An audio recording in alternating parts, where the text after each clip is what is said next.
Officials at the Sydney Cricket Ground are hoping the venue can host a crowd of more than 10,000 for the third test between Australia and India, as people who visited dozens of COVID-19 hotspots are banned from attending.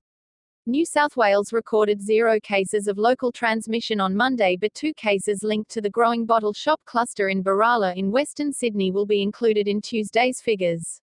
Venues New South Wales, which runs the SCG, confirmed on Monday it would reduce capacity at the ground to 25% for the first day of the test on Thursday, but stressed the situation remained fluid. Chief Executive Kerry Mather said the numbers could be increased during the test. "I think the capacity of 25% is where we're starting," she said. "Our plan is scalable, so if there was the opportunity in what is a very fluid environment and an improving situation to host more, we could certainly host more." Ms. Mather said all fans would be expected to wear masks, which are compulsory in many indoor settings in Greater Sydney, but residents from some areas, including dozens of COVID-19 case locations around Barala and the upper part of the northern beaches, are banned. Patrons who reside in certain at-risk areas, as identified by New South Wales Health, are not able to attend, Ms. Mather said. It is the first time New South Wales has experienced a 24-hour period without cases since December 16, the day before 2 close contacts from the Avalon area and a patient transport worker who dealt with returned overseas travellers tested positive. New South Wales also recorded 7 hotel quarantine cases on Monday from 22,275 tests. Acting Premier John Barilaro said increased testing was crucial for the response and hoped the daily testing numbers could reach as high as 50,000. "My plea today for those in Western Sydney, please come out in numbers," he said.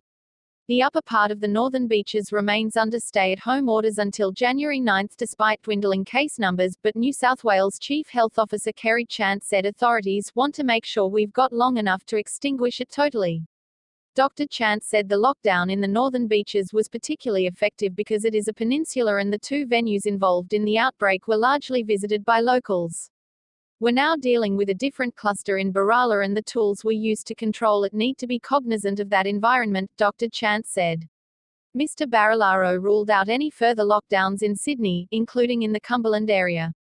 "Now, can I make this absolutely clear that we leave everything on the table, but I can make this clear today. There won't be any lockdown of the Cumberland area, no other lockdown in any other parts of Sydney," Mr. Barilaro said.